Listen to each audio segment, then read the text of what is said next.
Hello दोस्तों, स्वागत है आप सबका आपके अपने इस यूट्यूब चैनल केवीएन मैथमेटिक्स में। दोस्तों, आज हम करेंगे प्रश्नावली 4.2। इसका पहला प्रश्न है, गुणनखंड विधि से निम्न द्विघात समीकरणों के मूल ज्ञात कीजिए। पहले क्वेश्चन का जो पहला पार्ट है वो दे रखा है एक्स स्क्वेयर माइनस के 3x माइनस के 10 बराबर है 0।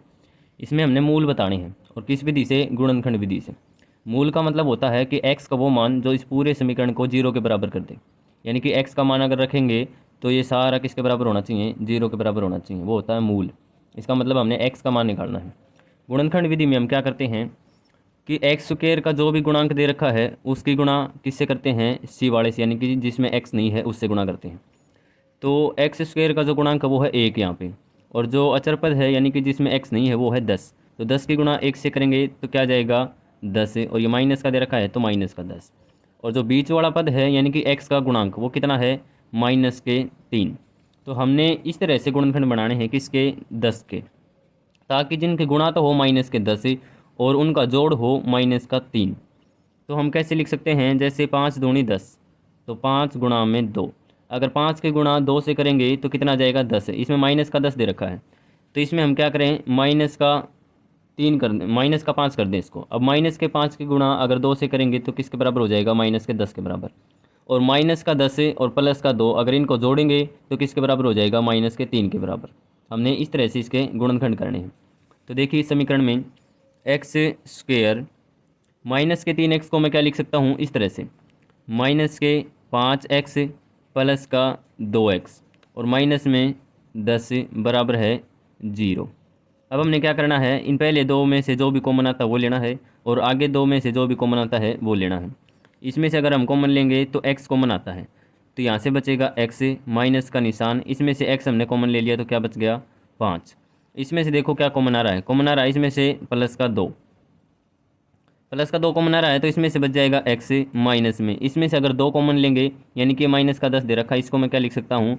माइनस के 5 गुणा में 2। 2 हमने कॉमन ले लिया, पीछे क्या बच गया? माइनस का 5। तो पीछे क्या बच जाएगा? माइनस का 5 बराबर किसके? ये 0 के बराबर। अब यहाँ से देखो दो समीकरण बन गए हैं, दो वैल्यू बन गई हैं, x प्लस के 2, एक्स प्लस के 2, और दूसरा बन गया x माइनस के 5 यहाँ है, x माइनस के 5 यहाँ है। तो हम एक बार लिखेंगे x माइनस के 5। ये सब किसके बराबर है?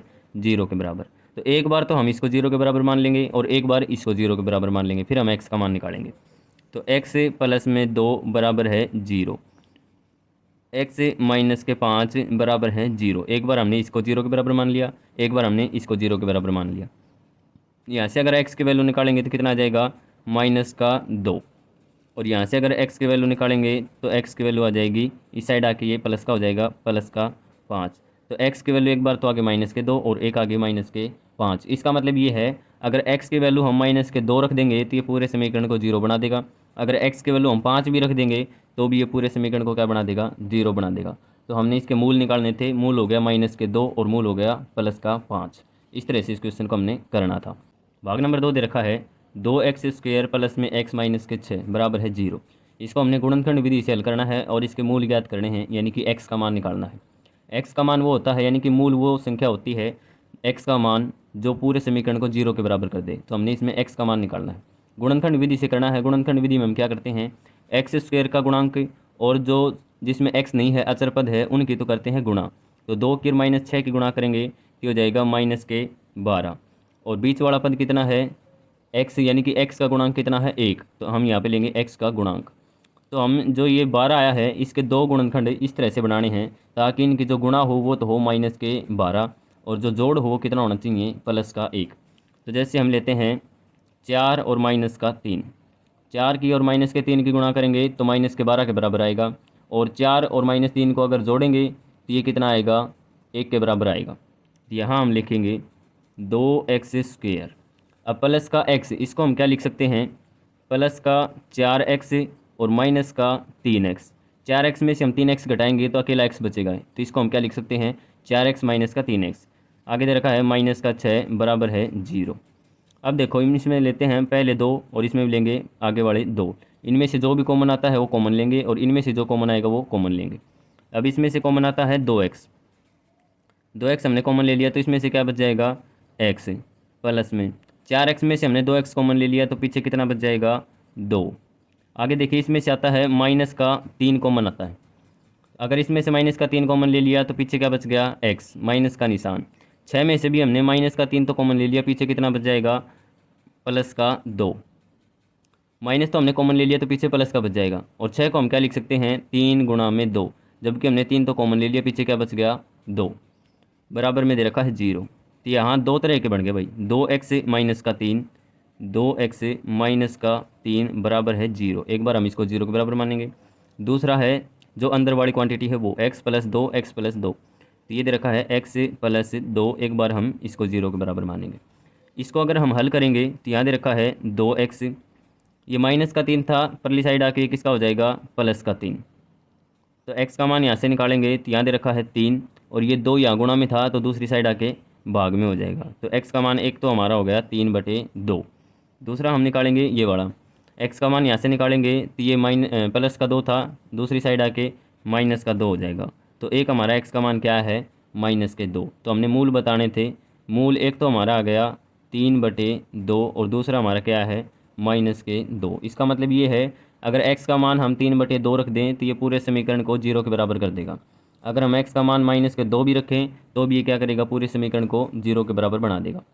भाग नंबर 3 दे रखा है, √2x² प्लस में 7x प्लस में 5√2 बराबर है 0। हमने इसके मूल ज्ञात करने हैं, और किस विधि से, गुणनखंड विधि से। तो गुणनखंड विधि में हम क्या करते हैं, x का स्क्वायर यानी कि x² का जो भी गुणांक है उसकी गुणा किसे करते हैं, जो बिना x वाला है उसके साथ। तो अगर हम 5√2 गुणा में √2, अगर हम इसकी गुणा करेंगे तो 5 का तो 5 रहेगा, √2 की गुणा √2 से करेंगे ये हो जाएगा अकेला 2, तो 5 दूनी 10। तो ये टोटल कितना बन गया, 10 के बराबर। और बीच वाला पद हमारा जो x का गुणांक है वो कितना है, 7। तो हमने 10 के इस तरह से गुणनखंड बनाने हैं, फैक्टर बनाने हैं, ताकि इनका जोड़ तो हो 7 और इनकी गुणा कितनी हो, 10। तो इसको हम लिखेंगे जैसे 5 दूनी 10, 5 की और 2 की गुणा करेंगे तो 10 के बराबर आएगा, और 5 को और 2 को जोड़ेंगे तो किसके बराबर आएगा, 7 के बराबर। तो हम क्या लिखेंगे, जैसे यहाँ देखिए √2x²। अब प्लस के 7 को मैं क्या लिख सकता हूँ, प्लस में 5x प्लस 2x, यानी कि 5 और 2 ये बाड़े, 5x प्लस में 2x आगे दे रखा था, प्लस में 5 और √2 बराबर क्या आएगा, 0 के बराबर। आगे हम करेंगे तो पहले जो 2 पद दे रखे हैं वो ले लो, और आगे वाले जो 2 पद दे रखे हैं वो ले लो। अब हम यहाँ देखेंगे कि कॉमन क्या रहा है, जो भी इनमें से कॉमन आ रहा है वो कॉमन ले लेंगे। तो इसमें से कॉमन आएगा x। x अगर कॉमन लेंगे तो यहाँ क्या बच जाएगा, √2।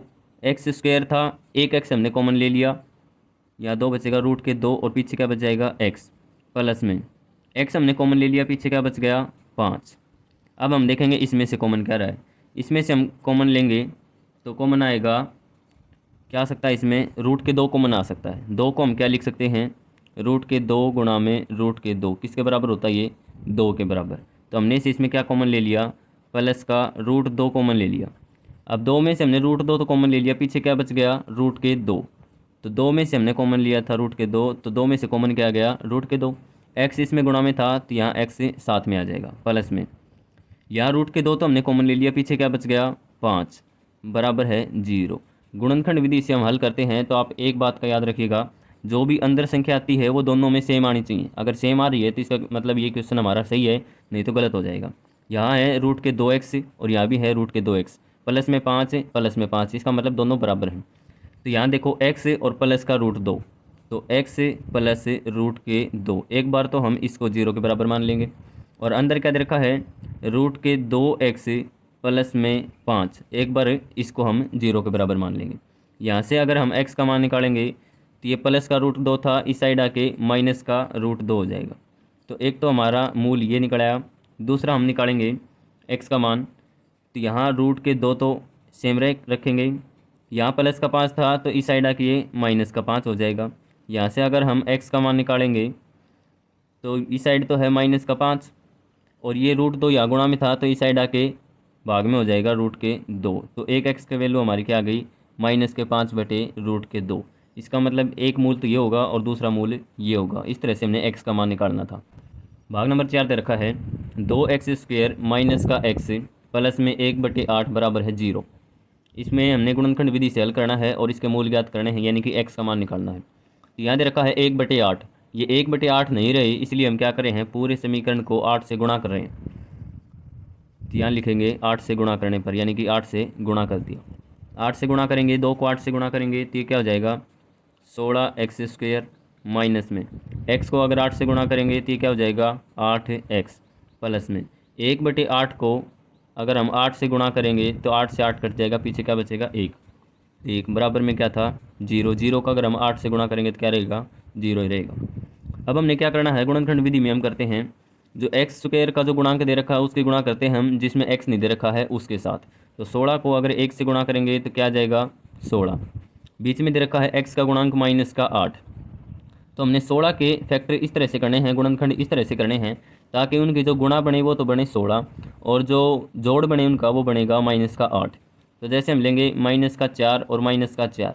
माइनस का 4 की गुणा 4 से करेंगे तो किसके बराबर आएगा प्लस का 16 के बराबर। और माइनस के 4 को और माइनस के 4 को जोड़ेंगे तो किसके बराबर आएगा माइनस के 8। तो हम माइनस का 4 और माइनस के 4 ले लेंगे। तो यहाँ हम करेंगे 16x² माइनस के 8x को हम क्या लिख सकते हैं माइनस के 4 माइनस के 4। तो यहाँ लेंगे माइनस का 4x और माइनस का 4x, ताकि ये उल्टा वापस से माइनस के 8 बन जाएगा। माइनस के 4x और माइनस के 4x क्या बन गया माइनस के 8। प्लस में दे रखा है 1 बराबर है 0। अब हम क्या करेंगे, पहले दो पद और आगे वाले 2 पद, इनमें से जो भी कॉमन आता है वो सब ले लेंगे। इसमें से कॉमन क्या आ रहा है 4x कॉमन आ रहा है। अगर हम इसमें से 4x कॉमन लेंगे, 16 में से हमने क्या ले लिया 4 कॉमन ले लिया। 16 को क्या लिख सकते हैं 4 गुणा में 4। तो 4 हमने कॉमन ले लिया, पीछे क्या बच गया 4। तो 16 में से 4 कॉमन लेंगे तो 4 बच गया। x² में से अगर 1x कॉमन ले लिया तो पीछे क्या बच जाएगा 1x। माइनस में 4x हमने कॉमन ले लिया तो पीछे क्या बच गया 1। इसमें से देखो क्या कॉमन आ रहा है, इसमें से कॉमन आ रहा है माइनस का 1। अगर हम माइनस के 4 को क्या लिख सकते हैं माइनस का 1 गुणा में 4। तो हमने माइनस का 1 तो कॉमन ले लिया, पीछे क्या बच गया 4। तो यहाँ बच जाएगा 4, x की जगह पे x ही रहेगा। प्लस में इसमें से हमने क्या कॉमन ले लिया, प्लस का 1 को हम क्या लिख सकते हैं माइनस का 1 गुणा में माइनस का 1। और माइनस का 1 हमने कॉमन ले लिया, पीछे क्या बच गया माइनस का 1। तो यहाँ बचेगा माइनस का 1 बराबर है 0। अब यहाँ पे 2 पद बन गए हैं। एक तो बन गया 4x माइनस का 1, 4x माइनस का 1, इसको हम 0 के बराबर मान लेंगे। अंदर वाला क्या दे रखा है 4x माइनस का 1। तो यहाँ हम ले लेंगे 4x माइनस का 1, इसको भी हम किसके बराबर मान लेंगे 0 के बराबर। यहाँ से देखिए 4x माइनस का 1 था, दूसरी साइड आके प्लस का 1 हो जाएगा। यहाँ से अगर हम x का मान निकालेंगे तो 1 तो बराबर में है ही, यहाँ 4 गुणा में था, इस साइड आके 4 भाग में हो जाएगा। तो 1 तो हमारी x की वैल्यू आ गई 1/4। इसी तरह से इसमें आएगी 4x बराबर में क्या हो जाएगा 1। अगर हम x का मान निकालेंगे तो 1 तो है ही बराबर में, और यहाँ 4 गुणा में था तो ये भाग में 4 हो जाएगा। 1 हमारी x की वैल्यू क्या आ गई 1/4। दोनों ही वैल्यू क्या आई हैं सेम आई हैं। इसका मतलब ये है कि केवल 1/4 ही ऐसी संख्या है, x का वह मान है जो इस पूरे समीकरण को क्या कर देगा 0 के बराबर कर देगा। तो इसके मूल क्या हो जाएंगे 1/4 और 1/4। इस तरह से इस क्वेश्चन को हमने करना था। भाग नंबर 5 दे रखा है 100x² माइनस का 20x प्लस में 1 बराबर है 0। हमने इसके मूल निकालने हैं किस विधि से, गुणनखंड विधि से। आपको अच्छी तरह से पता चल गया होगा कि गुणनखंड विधि में हम क्या करते हैं x² का जो गुणांक है उसकी गुणा करते हैं जो बिना x का है उसके साथ। बिना x का है 1 के साथ गुणा करेंगे तो क्या आएगा 100। और फिर लेंगे हम बीच वाला पद यानी कि x का गुणांक। x का गुणांक कितना है माइनस का 20। तो हमने 100 के गुणनखंड इस तरह से करने हैं ताकि जिनकी गुणा तो बने 100 और उनका जोड़ बने माइनस का 20। तो हम ले रहे हैं माइनस का 10 और माइनस का 10। इनके अगर हम गुणा करेंगे तो बनेगा प्लस का 100, और अगर इनको जोड़ देंगे तो कितना बनेगा माइनस का 20।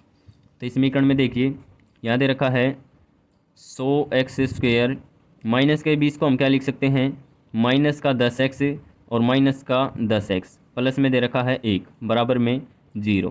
हम पहले 2 पद लेंगे फिर आगे वाले 2 पद लेंगे, जो भी हमने कॉमन आ रहा है उसमें से कॉमन निकाल देंगे। इसमें से कॉमन क्या आ रहा है 10x कॉमन आ रहा है। 100 में से हम 10 कॉमन लेंगे तो 100 को हम क्या लिख सकते हैं 10 गुणा में 10। एक कॉमन ले लिया हमने 10 तो पीछे क्या बच गया 10। तो यहाँ बच जाएगा 10। x² में से हमने x कॉमन ले लिया तो पीछे क्या बच गया x, माइनस में 10x हमने कॉमन ले लिया तो पीछे क्या बच गया 1। इसका मतलब ये है कि 10x को मैं क्या लिख सकता हूँ 10x गुणा में 1। 10x हमने कॉमन ले रखा पहले ही, पीछे क्या बच गया 1। आगे देखो इसमें से क्या कॉमन आएगा माइनस का एक कॉमन ले लें हम इसमें से। तो यहाँ से अगर कॉमन लेंगे माइनस का एक, माइनस के 10 को मैं लिख सकता हूँ माइनस का 1 गुणा में 10x। तो इसमें से हमने 10x कॉमन ले लिया, पीछे क्या ना माइनस का 1 कॉमन ले रखा है, पीछे क्या बच गया 10x, तो यहाँ बच जाएगा 10x। आगे करेंगे माइनस का 1 बच जाएगा, कैसे बचेगा, प्लस का 1 को मैं क्या लिख सकता हूँ माइनस का 1 गुणा में माइनस का 1। यहाँ देखिए माइनस का 1 गुणा में माइनस का 1, हमने माइनस 1 कॉमन ले लिया, पीछे क्या बच गया माइनस का 1 बच गया, बराबर है 0। अब यहाँ पे दो नंबर बनेंगे, एक तो बनेंगे जो अंदर है वो और दूसरा बनेगा जो बाहर है वो। ये बनेगा 10x माइनस का 1, एक तो हम इसको 0 के बराबर मान लेंगे, दूसरा जो अंदर दे रखा है उसको भी 0 के बराबर मान लेंगे। 10x माइनस में 1, इसको भी हम क्या मान लेंगे 0 के बराबर। यहाँ से अगर हम x की वैल्यू निकालेंगे तो 10x किसके बराबर हो जाएगा प्लस का 1 के बराबर, माइनस का 1 था दूसरी साइड आके प्लस का 1 हो जाएगा। अगर यहाँ से x की वैल्यू निकालेंगे तो 1 तो था ही पहले से ही, ये 10 गुणा में था तो इस साइड आके 10 क्या हो जाएगा भाग में हो जाएगा, तो हमारी x की वैल्यू हो गई 1/10। यहाँ से भी सेम आएगी, 10x माइनस 1 बराबर है 0, तो 10x किसके बराबर हो जाएगा 1 के बराबर, और x की वैल्यू क्या आ जाएगी 1/10, यानी कि x की वैल्यू दोनों में क्या रहेगी सेम रहेगी। इसका मतलब ये है कि x का सिर्फ 1/10 एक ऐसा मान है जो इस पूरे समीकरण को किसके बराबर कर देगा 0 के बराबर। तो इस तरह से हमने इस क्वेश्चन को करना था। तो ये था दोस्तों आज का हमारा क्वेश्चन। उम्मीद करता हूँ कि आप सबको समझ में आया होगा। समझ में आया है तो भाई प्लीज़ वीडियो को लाइक करें, शेयर करें, कमेंट करें और इस चैनल को सब्सक्राइब ज़रूर से ज़रूर करें। धन्यवाद।